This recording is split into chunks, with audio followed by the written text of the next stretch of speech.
Hey, folks, welcome back to the Asset Champion podcast. It's me, your host, Mike P., with another first-time visitor to this program, and I always get excited to meet new people in the world of facilities and asset management. And when this gentleman came across my feed, I knew it was someone I had to have on this podcast as soon as possible. So everybody, let's welcome him into the show right away from Rochester, New York. Everybody, say hello to Chance Sullivan. Chance, welcome to the show. Oh, thanks for having me. I'm excited to be here. And I'm excited to finally have a chance to hear your story. I know my audience loves hearing the journey of asset management professionals and practitioners and where you came from and how you got where you are and how we know so many of the same people in the industry. It's a small world, isn't it? Oh, it totally is. It's the smallest. In upstate New York, beautiful New York state. I have visited your area before, Rochester. What can you tell us about Rochester, Chance? Well, we have good weather about 4 months a year. But you know what? We all live for that 4 months, and right now we're about to step into it. I think after tomorrow, we're finally getting that weather that we all hunker down for all winter long.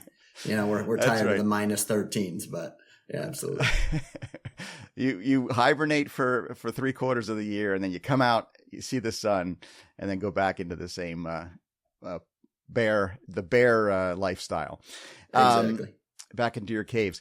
Well, listen, want to talk to you about your role, and you have two of them currently. So for everyone just meeting you for the first time, everybody, Chance is founder and CEO of a asset management consultancy firm called the Corbett Magnolia Group. And he is also actively doing two jobs, the director of asset management at the University of Rochester in beautiful New York. So Chance, how do you balance it all? Well, it's definitely a balance. First and foremost, I am the director of asset management over at the University of Rochester. And, you know, that is my everyday job, but I have such a passion for asset management in general. I couldn't get enough. I had to jump into the consultancy part. So I've actually been doing it for quite some time. But I decided I wanted to start my own thing, and I've been doing this for a while now, and just really excited about where this is headed. Cool. Where's the Corbett Magnolia Group come from? Are you a fan of Chip and Joanna Gaines? Funny enough, you know who they are? I had a feeling that someone would tie Magnolia to that, but no, that's completely unintentional. So Corbett is actually a longstanding, I think it's 3-generational name within my family. So both my father, myself, and now my son has the Corbett middle name, and then Magnolia is my daughter's middle name. So I tied it. I thought it sounded fancy, so I'm like, you know what? Why not do it? I think it sounds great. I love it. And immediate authenticity and I guess authority is the word I'm looking for. You know, it sounds like you know what you're talking about. And I know you do, because you've been in this industry for a long time. And we haven't met before, right? But you know of this show. You've been a listener, I heard. Is that true? Yeah, that's absolutely true. Yeah. So a bunch of my colleagues have been on here, and I've listened to their episodes, and really that's how I ended up getting drawn over here. So ever since I actually saw Jack Dempsey and Jonathan Thomas, they were on here. And so I started following you after that point. And to be honest, I got hooked. Awesome. And I'm like, I hope someday I'm good enough that I can actually be on the show. So here that's amazing. I love it. You did it. It's coming together. It's happening. It's happening, everybody. Yeah. Shout out to Jonathan. Shout out to Jack. So many past guests that I've had the privilege and honor of getting to know. These folks are experts in this field, as I imagine you have some great things to share. We're going to get to it here in just a minute, but Chance, I got to get to know the personality of my guests. They call me DJ Mike P for a reason. I love talking about music. What would you bring to the table when it comes to a walk-up song or a type of music that gets you inspired?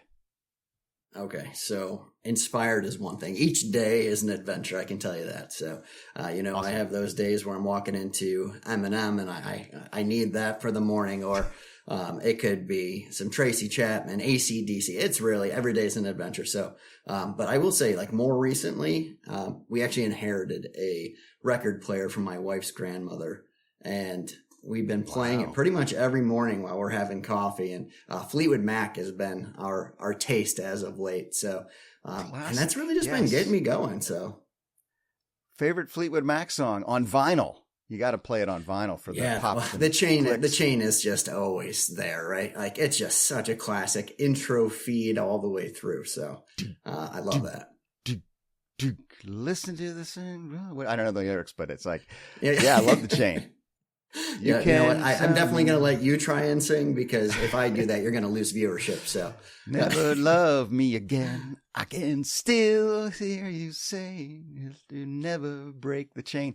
Yeah, that's Lindsey Buckingham and Stevie together. Some of the best harmonies in the dual vocal there. So I grew up on that stuff, man. So you got me excited. I love it a lot. That's awesome. Wish I knew the lyrics, though. I'm not good with the lyrics these days. I gotta get better at that. But appreciate you sharing it there. So it's in the head, man. It's I'm singing along. The other thing I like to do before we get too deep into the topic at hand is do a little inspiration in the way of quotes. Do you have a favorite motivational quote you could share?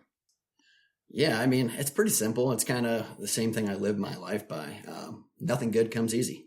So as you're doing that and you're going through every day, it's the same thing with you have to get comfortable being uncomfortable. It's the same kind of premise. You got to work through whatever the situation may be. And that's the stuff that inspires me. And every time I'm hitting some sort of blockade, I know that whatever it is that I'm doing is worth doing. So that's it, really.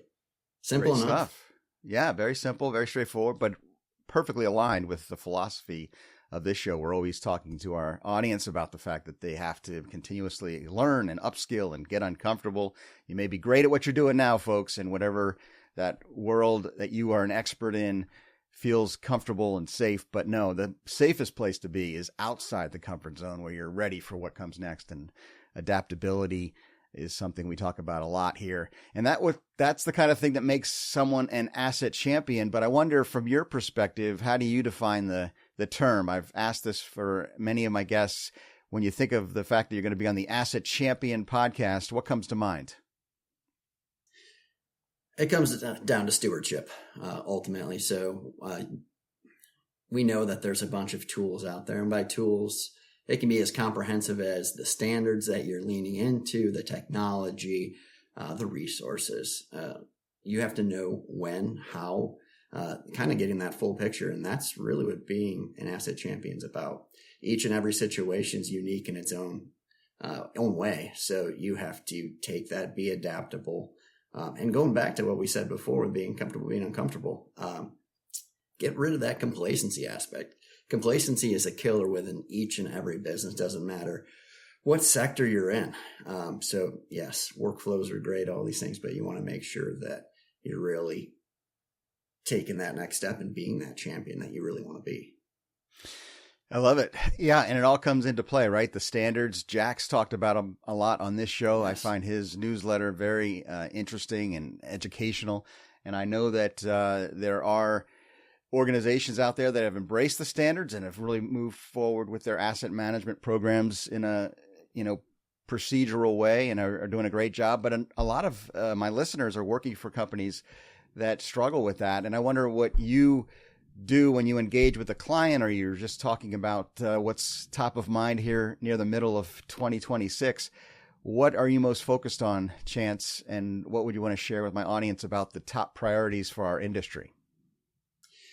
There's not one top priority to me, because like I was saying before, the uniqueness of each and every person, it doesn't matter across all these sectors, utility, infrastructure, the places, the people, everything is so far different that you can't really put one thing ahead of another, because it's going to have the unique perspective and what you're bringing to each and every single client or person or view.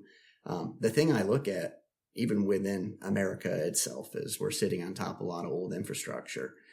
And yes, we do have these fantastic standards that are out there, and we need to get organized and really be purposeful in our actions for getting what we need. But that's the same intention we need to have within each and every business. So as for priorities, not one, but all. And you just have to know, where are you on that foundational tier within each and every business? So it's getting that perspective. you got to know where you are to get to where you want to go. So that's kind of my take on that. I like that. Another mantra to be shared. Yeah, you know what? I'm throwing a lot out today. Very inspirational, very J.R.R. Tolkien-esque. You got to know where you're going, or every day is an adventure. Sometimes you don't know where you're headed, but it is the journey that makes it enjoyable and keeps us all engaged for sure. So you're talking to clients, or you're talking to people there at your current organization, and you're trying to help. There's lots of challenges going on. You have to give people direction. You have to give them something to grasp onto, inspiration. You've already done that here for us. But what are some of those challenges, and how do you approach them? How should my audience be thinking about this asset life cycle and ways we can handle things better and care for our built environment? Intention. Your word is intention. So with each and every business, you're going to have your own uniqueness. So you have those perspectives. So the first thing you have to look at is that culture that you're living in, and having that viewership and understanding of where you currently are and the gaps within your business. And sometimes when you are going through your everyday, right, you kind of get that blindness of where your gaps actually are. So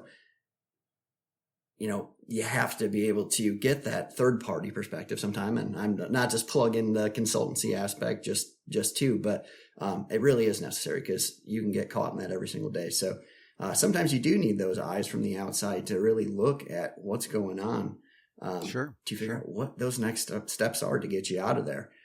You have to get that full view, because a lot of people, they see these siloed aspects within their business, but they're not really putting the full ecosystem of actions together. And that's usually the missing part, because you may have each and every single one of these silos doing great, but if they're not communicating, if they're not working together, you're still got a big old gap in your business that needs correction. And you're never going to really be that true asset champion that you can possibly be without it. So that's the real aspect of it, and you have to be strategic with that intention. So it can't just be intention; it's got to be intention, then the execution aspect. Right. It's both. Yes, and as the improv artists say, it's got to be all these things. And it's so well said, Chance, because we do talk here a lot about the bigger picture of caring for our built infrastructure and the people who occupy our places and spaces. We've got this question of the holistic view of the asset life cycle, breaking out of our silos. You mentioned that. We all have to be curious, not just focused on what's most important to us, but what is the role it's playing as it interconnects with the rest of the organization. And that's where that culture question comes in. And you have to be aware of every one of us has an opportunity to move the needle when it comes to building a great culture of innovation and asset champions. And that's where we want to encourage and inspire our audience today. I know one of the things that we can do, one of the levers we can pull as asset and facility management leaders is technology. And in broad terms, I'd like to hear your take on the current state of asset management and facility management technology tools and things that are potentially a powerful problem solver for us. What would you say? Yeah, I mean, obviously, technology is that lever that really can propel businesses forward. You have to know when and how to use it, right? A lot of the times I've seen many implementations with technology not go so well. I've been a part of those, actually, and sure. That's a lesson learned, right? And you have to know, we go back to that culture standpoint. You have to understand what that culture is doing, how it's going to adapt to change, and then really make sure that it has the capability of doing that. But these technology factors, they are so essential to that propulsion of us moving forward, because they truly are the tools of the future. We need to be able to leverage them. It doesn't matter if it's CMMS, IWMS, EAMS, FDD, GIS. These are all tools that help get us to where we need to go. And they're going to make us smarter with our decision making every single day. It really comes down to getting the data you need to make those better decisions. And these systems do that. But you have to make sure you lay the foundation to do it, or else it's going to be, as everybody says, garbage in, garbage out. Right.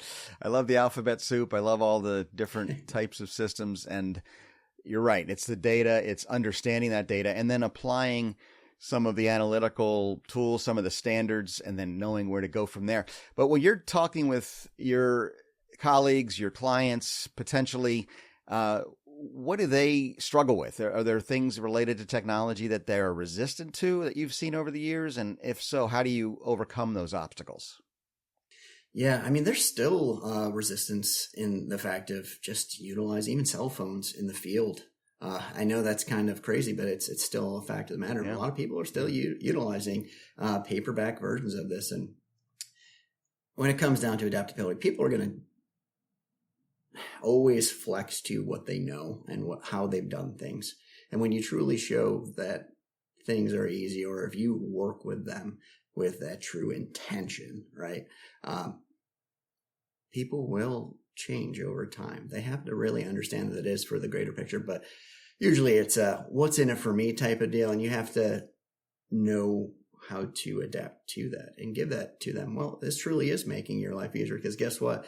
You're not over there looking for your O&M manual. It's right here at your fingertips, and understanding that next task within that PM that you're doing. Or you don't know where that asset is. Well, guess what? There are pictures right there of exactly where it is on a floor map. Oh, wait. And then there's a picture of the asset itself.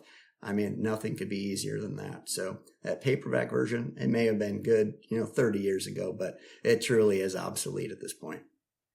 Well, that's funny. That's what it's all about, right? It's this idea that we all need to be leaders. Whatever our role, whoever's listening to us today, we have a leadership opportunity. And that means building those skills that may be apart from your technical skills, and learning more about how to move people and to inspire people and motivate them and communicate the value of whatever tool we're implementing or whatever strategy we're asking them to contribute to and be a part of. Give them that picture. Back to the journey and the adventure analogy. I mean, I always say that we need Gandalf to point us in the right direction, or Bilbo Baggins, never leaves the hobbit hole. And we need people who take on that role. And it doesn't have to be the top title or the executive leader. It's everybody, right? What do you think? Yeah. So, I mean, people are our number one asset. Always have been, always will be. Yeah. All the built infrastructure, everything else, they're just complements to that. So we have to invest in our resources. We all know we have limited monies, right? We have limited time, all of these things, but those limited monies, the limited time, really come down to investing in the people so that you get the most out of that limited time and that limited money. Some people look at it as overhead and they're like, we cannot afford to invest in it or invest in our people. But ultimately, you can't afford not to. That's really the bigger challenge. And that's the thing that people are being short-sighted on. That's really what it comes down to, Mike. Yeah, I appreciate that. I can't believe we've gotten this far into the conversation and I didn't mention AI, or we haven't brought up AI. Do you have any views on that, or do you have any thoughts about where it may impact the role of the built environment or the impact on our profession of asset management?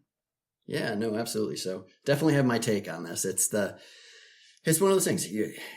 You're going to get data. The data is only as good as, the information that you're putting into it. And AI, it's there to be that tool. And yeah, we will adapt and we will learn how best to use it. But I'd still say we're in that infancy stage. Ultimately, it's going to present data on a platter. Guess what? We have a lot of things that already do that. And we're still not leveraging them to the best of our ability. Ultimately, I'm all about it.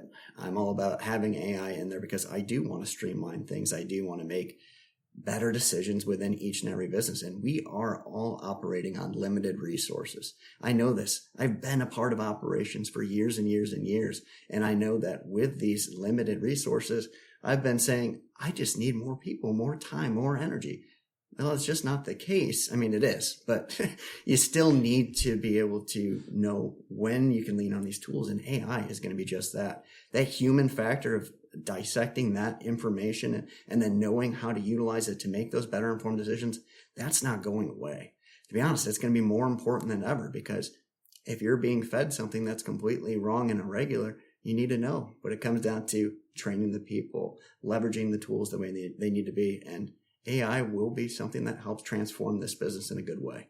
just my perspective, my 2 cents on it. I don't know if that's going to be the grand old take or a hot topic. I love it. I love it. Yeah, no, it's really well said. It's something that I agree with. We don't know for sure, but it's also be that open-minded improv artist, everybody. Yes, and it's people. We need more resources. We need more people. We need more expertise. Yes, and we need to figure out what tools will help us get from here to there when we don't have all those pieces available to us because of the limitations, the constraints that you've referenced here eloquently, Chance. And it's something that we all have to kind of, take the puzzle pieces we have and put it together. So we'll keep talking about it and we'll see where things go in the years to come. But in these final moments together on this podcast, I'd love to hear some practical advice from you. What would you share with my audience of facility and asset management leaders as we head into the future of the built environment together? Yeah, I mean, there's a lot to be said, but ultimately it is accountability within your business. All right. This is the 2 cents that I'm going to throw out there that seem to be missing across every sector. I think that a lot of the times we have forgotten about there are roles, responsibilities, tools, standards, all of these things, but ultimately your workflows, your processes, they mean nothing without accountability. So you have to be able to factor that in. If you can't hold anyone accountable, all of these things are just a pipe dream.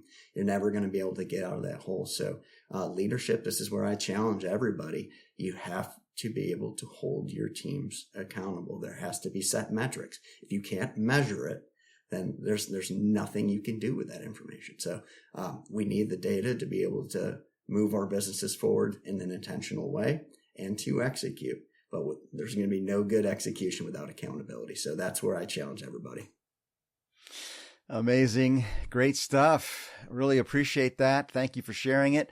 Chance Sullivan, it's great to finally chat with you here on the show. I want to take a moment and say, continue with your vinyl record listening and the music. Fleetwood Mac, all the classics. Love it.